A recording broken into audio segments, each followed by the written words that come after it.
La Edad Media fue un periodo histórico apasionante, pero también lleno de sombras.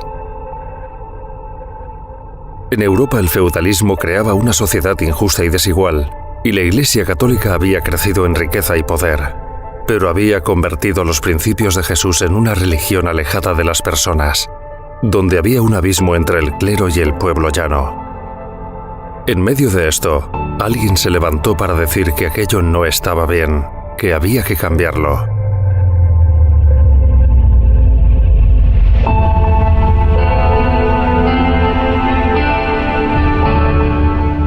Martín Lutero es el hijo de un hombre que ha progresado económicamente, un minero que ha conseguido comprar una mina. Su padre quiere que estudie Derecho en la universidad para que pueda mejorar la situación de la familia, pero él, con un encuentro fortuito en un camino de vuelta a casa, pues va en medio de una tormenta a prometer que va a ser monje. Se va a hacer monje agustino, que era uno de los monjes que más cercanos estaban a la Biblia en ese momento, y acabará siendo profesor de Biblia, y ahí, en la lectura de la Biblia, es donde se va a dar cuenta de las grandes contradicciones que había en la Iglesia de su tiempo, en la Iglesia Católica de su tiempo, y lo que dice la Biblia.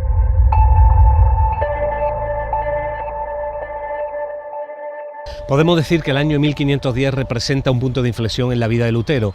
Él va en un viaje a Roma y queda profundamente decepcionado con toda la corrupción de la jerarquía eclesiástica, el boato y todo lo que allí hay. 7 años más tarde hay una campaña del Papa León X para captar fondos mediante la venta de indulgencias, que son unos documentos que mediante la compra de ellos se podrían liberar a familiares del purgatorio. Llegues arriba, Hendrik será liberado del purgatorio y entrará por las puertas del cielo. Esa es la gota que colma el vaso y Lutero decide redactar las tesis contra la indulgencia. También pone en tela de juicio toda la teología de la época, y eso es colgado en la puerta de la Catedral de Wittenberg. Fue por aquel entonces cuando Lutero tuvo su crisis espiritual. Le atormentaba la idea de la justicia de Dios, porque él la entendía como algo que Dios le exigía a él y que jamás podría alcanzar. Pero al leer las palabras de Pablo en el Evangelio, la justicia de Dios se revela por fe, entendió que se trataba de la justicia de Dios que había provisto para los pecadores en Jesucristo. Y ese fue el gran descubrimiento de Martín Lutero. La palabra protestante viene porque Lutero, con sus tesis, protestó a Roma de esos principios teológicos que no eran de acuerdo a la Biblia. Esas tesis han sido, digamos, una declaración pública de que el Evangelio era patrimonio de la humanidad, y de ese patrimonio gratuito de Dios la Iglesia estaba haciendo un gran negocio, aprovechándose de la oscuridad del medievo. En apenas 2 semanas, este documento, traducido al alemán y copiado innumerables veces, se había difundido por toda Alemania, llegando a oídos del Papa León X, que acabó declarándolo hereje. En su tesis, Martín defendía una vuelta al cristianismo sencillo predicado por Jesús en sus orígenes, que se puede resumir en las famosas solas. Mi crítica no es contra el Santo Padre, sino contra los deshonestos que dicen representarle. Sola Escritura significa que la palabra de Dios es la única verdad legítima y que nos revela toda la verdad acerca de la salvación, que no hay nada que podamos añadir o quitar de la palabra, sino que Dios nos lo ha dado allí todo completo. La sola gracia hace referencia a que no somos salvos por obras, por muchas obras piadosas, por muchos sacrificios, mucho que te flageles y tal y que cual. Tú no eres salvo por esto, sino que tú eres salvo solo por la gracia y por la misericordia de Dios, que tiene, digamos, su forma de ser y su fuente en el sacrificio de Cristo en la cruz. La salvación por fe consiste en creer en Jesucristo. Él en la cruz murió por nuestros pecados y nosotros pues no podemos resolver el problema de ese pecado nuestro. Él lo hizo y creyendo en Él nos dice la Biblia que somos salvos. Solo Jesucristo significa que la salvación está basada solamente en Cristo. Solo Jesucristo significa lo que Jesucristo dijo: yo soy el camino, la verdad y la vida, nadie viene al Padre sino por mí. Solo a Dios la gloria es la última de las 5 afirmaciones y es una consecuencia natural de haber entendido las 4 anteriores. Porque cuando yo me doy cuenta que la salvación no es por obras, que es solo a través de Jesús, por medio de la fe y por gracia, la consecuencia natural es que solo Dios se merece la gloria, la alabanza y los elogios. La rápida expansión de las ideas de Lutero solo se puede explicar gracias a un aliado inesperado: la imprenta de tipos móviles. Gutenberg había estado haciendo pruebas durante más de 30 años atrás, y para esa época el ingenio alemán ya se había popularizado, permitiendo hacer muchas copias de un documento de manera rápida y económica. Aunque ahora lo veamos como algo habitual, la imprenta supuso para finales del siglo XV, principios del siglo XVI, la gran revolución cultural. El libro podía llegar a casi cualquier parte de una manera mucho más barata, y eso hizo que las ideas se difundieran muy rápidamente por Europa. Muchísimos folletos, libros que van a llegar a todos los rincones de Europa, incluso cuando él va a la dieta de Worms ya es muy conocido y la gente le sale a recibir como una especie de famoso de la época. Y curiosamente también lo que va a hacer la imprenta, darle la oportunidad de traducir la Biblia, la palabra de Dios. Cuando él está perseguido, piensa que le van a matar, lo que va a hacer es traducir la Biblia al alemán, al lenguaje del pueblo, para que si matan a Lutero no puedan matar a 1 millón de luteros, que se va a convertir todo aquel que lea la Biblia.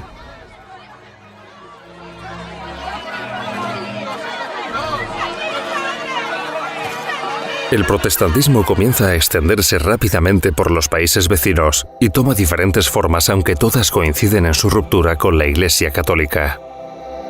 Inmediatamente desde Alemania se extiende este sentir por una iglesia fundada en la palabra, por una iglesia centrada en la adoración a Dios y únicamente a Dios, y muy señaladamente con la conversión de Calvino va a extenderse a Francia.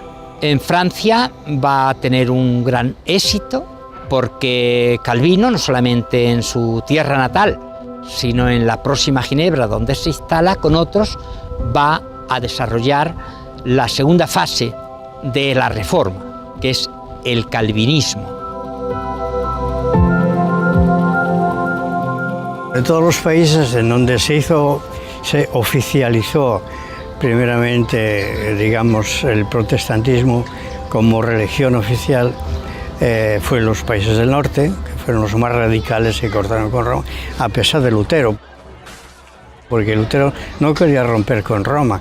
Lutero lo que quería era reformar la Iglesia, que la Iglesia se adecuara a las Sagradas Escrituras, pero luego en cada país hubo unas reacciones diferentes que salían del control de Lutero. El protestantismo es como una expresión muy generalizada y entonces en cada país cogió un énfasis diferente. Independientemente de los intereses políticos, las ideas que había plantado Lutero calaban en los corazones de las personas y fueron transformando poco a poco la sociedad. Muchos pensadores y grandes personajes europeos actuaban movidos por esta nueva fe. Pero también las leyes de algunos países se fueron adaptando a la moral predicada por los reformadores.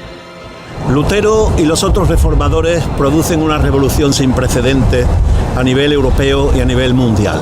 Primero, al proclamar el sacerdocio universal, que es que cualquier persona se puede dirigir a Dios sin necesidad de intermediarios.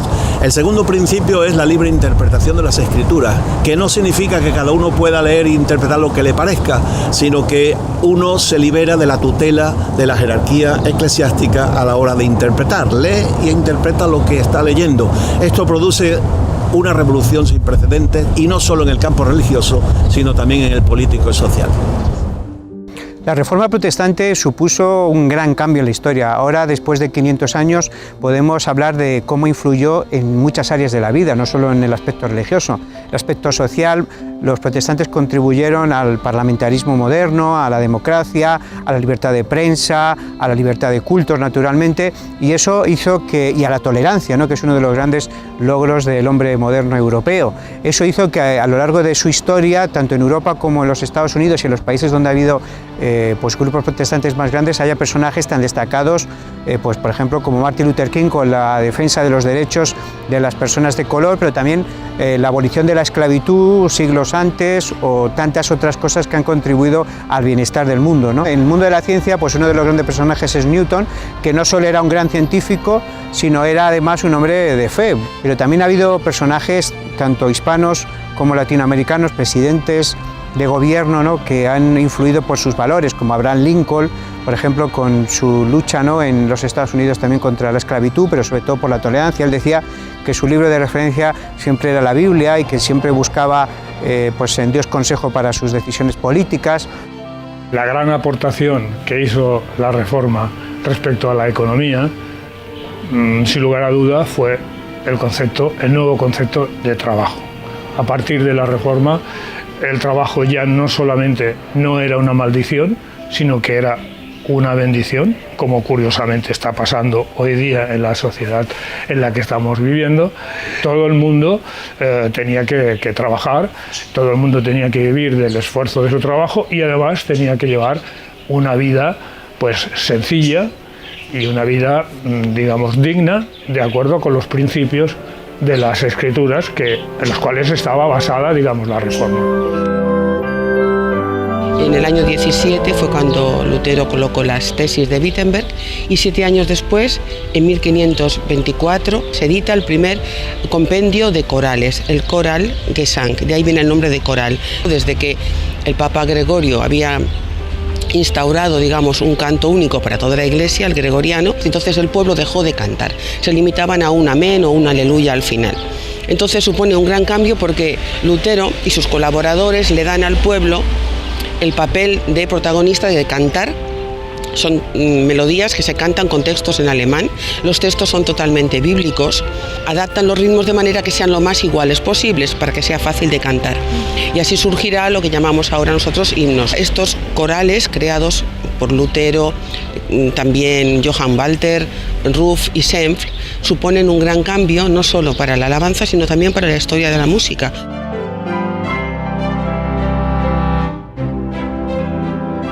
La llegada del protestantismo a España no fue fácil a causa de la fortaleza de la Iglesia Católica y a su unión con la monarquía reinante. No obstante, muchos valientes extendieron las nuevas ideas y se crean numerosas comunidades, entre las que destacan las de Valladolid y Sevilla. Las ideas luteranas encontraron eco en España fundamentalmente en dos focos, Valladolid y Sevilla. En ambas ciudades se persiguió la disidencia por medio del Tribunal de la Inquisición, donde Sevilla tenía sede. Los castigados iban a prisión al castillo de San Jorge, después pasaban al auto de fe si sobrevivían a los rigores de la prisión a un auto de fe que se celebraba en la Plaza de San Francisco y de allí directamente al quemadero que hoy es el Prado de San Sebastián. Entre los monjes de este monasterio situado en Santiponce, en Sevilla, estaba Casiodoro de Reina. Él inicia aquí la primera traducción completa de los escritos originales al castellano. Era la Biblia del Oso, que posteriormente la terminó en el exilio y fue revisada por Cipriano de Valera. Aquí se encontraba también el prior García Arias y Antonio del Corro, que fueron sentenciados por la Inquisición a causa de que habían penetrado la idea de Lutero. Propios y extraños han acuñado que la Reforma del siglo XVI termina a mediados de ese siglo con los autos de fe de Sevilla y Valladolid. El primer protestante español quemado lo registramos en Palma de Mallorca en 1523, pero es que el último es en Valencia en 1826. La investigación de Schaeffer registra 2000 nombres, con nombres y apellidos. Poco más se puede contar sobre la Reforma en España, ya que fue casi completamente erradicada. En el siglo XIX, gracias a la Revolución Industrial, llegaron a España muchos especialistas que profesaban la fe protestante. El siglo XIX da una segunda oportunidad al movimiento evangélico español, con lo que se ha venido a llamar la Segunda Reforma. El primer personaje que tendríamos que mencionar es Guillermo Rull, un señor inglés que viene a España en 1835 y pasa por Sevilla, por Cádiz, donde también establece la primera escuela evangélica en el territorio español. Él trabajará y fundará una iglesia en Gibraltar que será la puerta de entrada de las ideas reformadas de nuevo en nuestro país. El segundo personaje importante para nuestra historia es Jorge Parrow, que llega a España como agente de la Sociedad Bíblica Británica y Extranjera en 1836. Tiene permiso para editar 5.000 Biblias, las cuales empieza a difundir, pero que rápidamente las autoridades impiden su difusión e incluso las confiscan. Todos aquellos que se convirtieron en el siglo XIX en España quisieron de una manera voluntaria entroncar con la primera reforma que tuvo lugar en España en el siglo XVI. Y por tanto tenemos a figuras como Luis Usoz y Río y Juan Calderón que quisieron recuperar los escritos de aquella época. Y por tanto tenemos ahora en nuestras manos las lecturas acerca de Juan de Valdés y todo el material que ellos prepararon acerca de lo que fue ese movimiento de Dios en el siglo XVI en España. A mediados del siglo XIX España seguía siendo un país intolerante en el ámbito religioso. La Inquisición tuvo que venir a abolirla un francés, ¿no? El hermano de Napoleón Bonaparte, José Botella le llamaban, y a partir de ahí pues empieza a haber unos intentos, por lo menos de cierta tolerancia a los extranjeros, sobre todo a los diplomáticos y la gente que tenía que vivir en el país, pero sigue estando prohibida la difusión del cristianismo protestante. Va a ser Gibraltar el único punto de la península ibérica y durante un tiempo también pues en la isla de Menorca, en las Islas Baleares, los dos puntos donde va a haber cierta tolerancia por los ingleses sobre todo que están allí viviendo, en el caso de Gibraltar como colonia, y a partir de ahí va a ser un pequeño foco primero de cultura, porque van desde Gibraltar varios misioneros a abrir escuelas pues cerca de la Línea, de Cádiz, toda esta zona, pero luego de refugio de los protestantes españoles como Matamoros y otros que cuando van a ser perseguidos por el Estado pues van a encontrar en Gibraltar el único sitio de refugio. Septiembre de 1868 marca un nuevo tiempo para la historia del protestantismo en España. Después del alzamiento en armas de los militares Prim, Serrano y Topete y tras la batalla de Alcolea se establece la Primera República y con ello viene la libertad religiosa a nuestro país. De hecho, los generales tienen una entrevista con los principales líderes protestantes que hasta ahora habían estado en la clandestinidad y le dicen la famosa frase: ya pueden ustedes recorrer España con la Biblia bajo el brazo. A partir de entonces se establecen las dos primeras iglesias evangélicas en nuestro país, la de Mahón en Menorca y la de aquí de Sevilla. Difícil sería detenerse en las figuras de cada uno de los grandes nombres que representaron la nueva fe. Lo que sí está claro es que protestantes españoles y extranjeros intentaron hacer aportaciones en nuestro país, no solo a nivel espiritual, sino también social. Los primeros misioneros evangélicos en España en el siglo XIX eran conscientes de la situación en la que se encontraba el pueblo español, particularmente el hecho de que la inmensa mayoría de la población no sabía leer y escribir. Por tanto, uno de sus primeros énfasis fue la creación de escuelas. Al mismo tiempo eran conscientes de la pobreza y la desidia de muchas de las personas en nuestra nación y por tanto estuvieron detrás de los hospitales y también el cuidado de los huérfanos. Pero sobre todo son conocidos por encabezar la lucha contra la esclavitud que todavía persistía en los restos del Imperio Español, en Cuba y en Puerto Rico. Y así tenemos la figura de Julio Vizcarrondo Coronado y el pastor evangélico Antonio Carrasco, que encabezaron esa lucha contra la esclavitud en España. En el 1873 van a conseguir la libertad de 50.000 esclavos en Puerto Rico y en el 86 400.000 van a ser rescatados. En esa batalla, la persona significativa y que además fue presidente de la Sociedad para la Abolición de la Esclavitud, que se fundó aquí en Madrid, va a ser Emilio Castelar.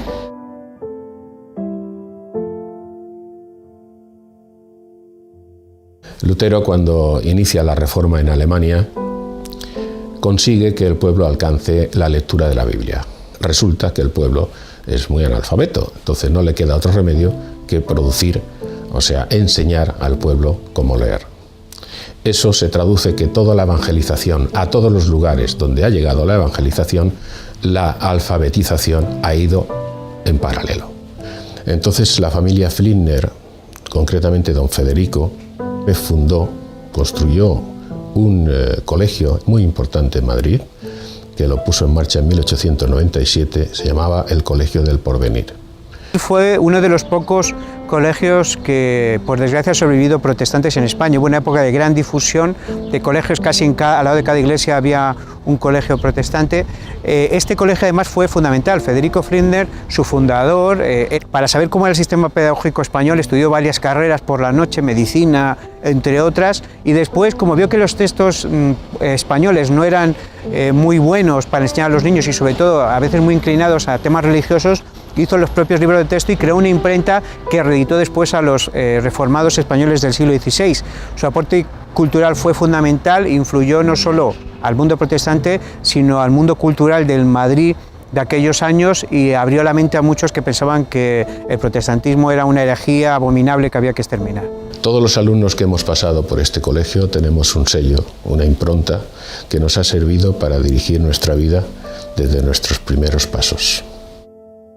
Las ideas protestantes también llegaron a las Islas Baleares desde la Gran Bretaña. La dominación inglesa de la isla de Menorca tras el Tratado de Utrecht hasta principios del siglo XIX había propiciado la entrada de la fe protestante a la isla, donde había un ambiente más liberal que en el resto de España. Entonces se considera que los primeros protestantes que vienen a Mallorca son los ingleses, que vienen a trabajar en las obras de desecación de la Albufera.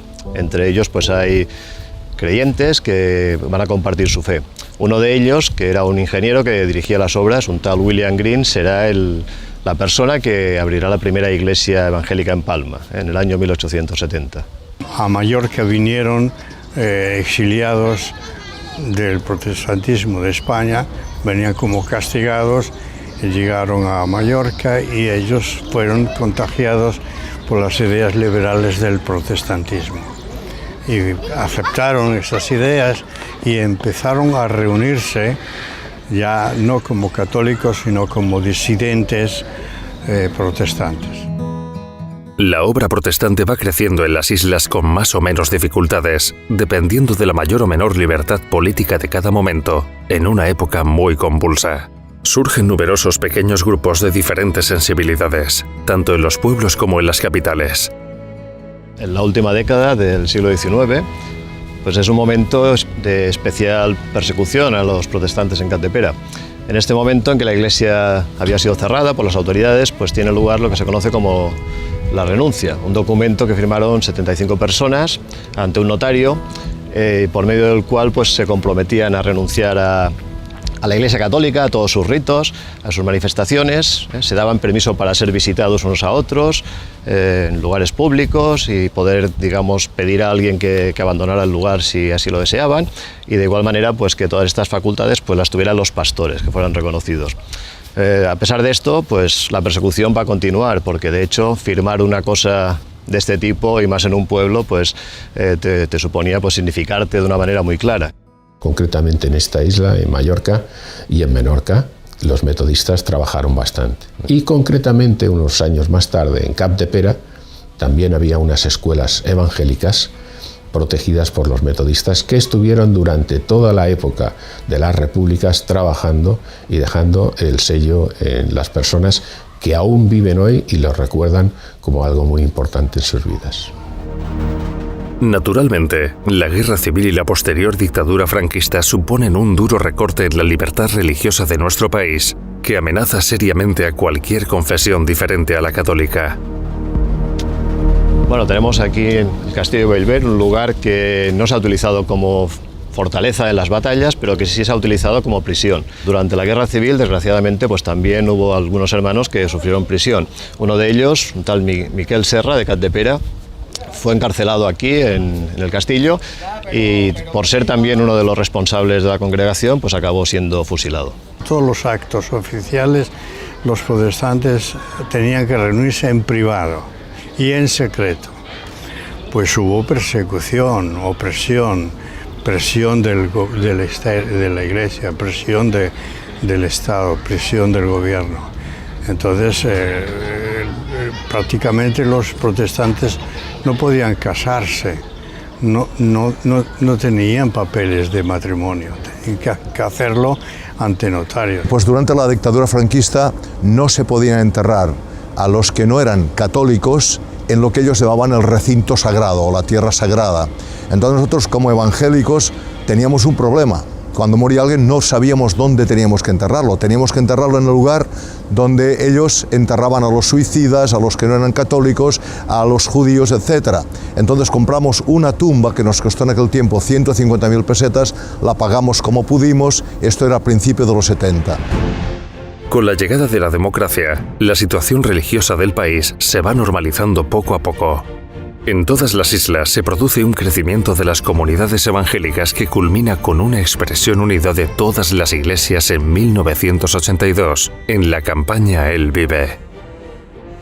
El primer acto fue en mayo de 1980 en la Plaza de Mayor, con una campaña en donde se unieron las 5 iglesias que había en la ciudad, se unieron para hacer una campaña conjunta. Entonces nosotros hemos salido con esa frase: Jesús vive, Él vive. Y cuando Él vive, entonces visita a los discípulos y surge la verdadera fe cristiana evangélica. La comunidad evangélica es numerosa a nivel mundial, aunque en nuestro país existe un gran desconocimiento sobre cómo se organizan y denominan estas iglesias. Pues tanto la palabra protestante como la palabra evangélico vienen de la Reforma del siglo XVI, pero son palabras distintas, ¿no? Porque la palabra protestante es más bien una palabra religiosa que habla de cierta tradición cristiana diferente de la católica. Los evangélicos ponen mucho énfasis en la Biblia como palabra de Dios, pero hay protestantes que quizás no tengan esa misma convicción en cuanto a la Biblia como la base de lo que creemos y hacemos como cristianos. Los que somos evangélicos nos sentimos las dos cosas, protestantes y también evangélicos. En el ámbito evangélico se da el fenómeno de que hay distintas denominaciones con énfasis particulares, especialmente en el ámbito de expresiones cúlticas, de organización eclesiástica, en algunos casos simplemente por factores geográficos, culturales. Las iglesias evangélicas se organizan de forma independiente entre ellas, no existe una jerarquía de unas a otras. Cada iglesia organiza sus propios estatutos y funciona de una forma asamblearia, o sea, son todos los miembros de la congregación que se reúnen con la periodicidad que haga falta y participan en la toma de decisiones del día a día de la iglesia, ¿no? Son ellos que votan y participan y se implican de una manera directa pues, en las cuestiones administrativas o las cuestiones incluso de orden y fe que pueda haber en la iglesia. Hace años que entendimos que la iglesia local es la que tiene que sostener a sus ministerios, a la gente que trabaja en ella, y lo hemos conseguido.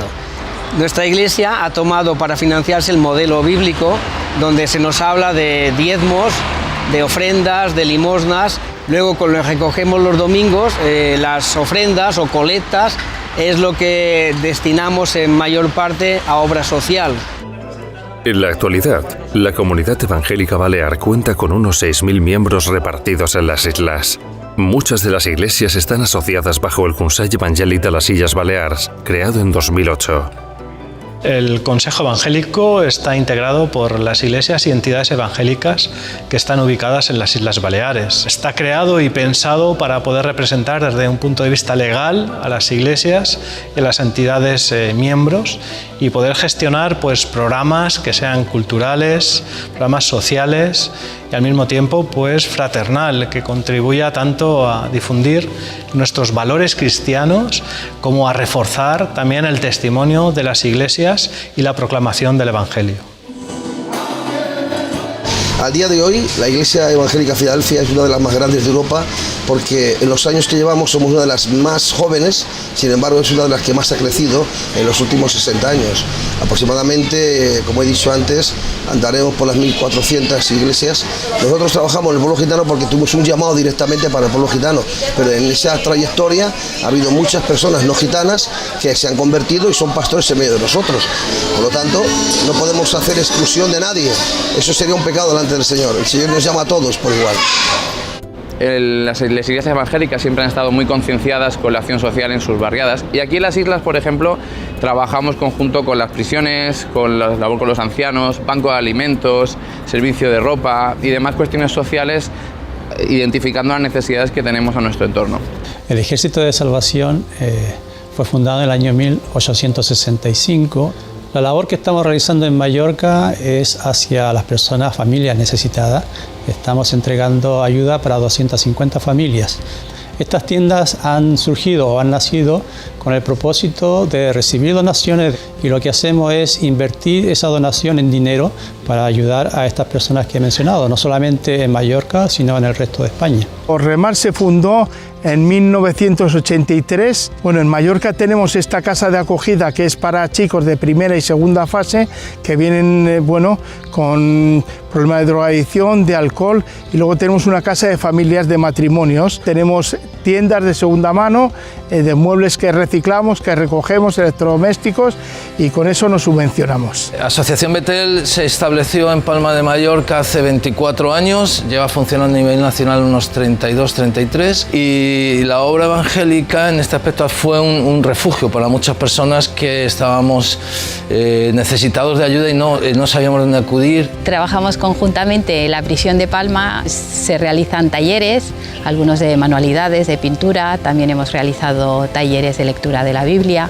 o de estudio bíblico para las personas que están más interesadas.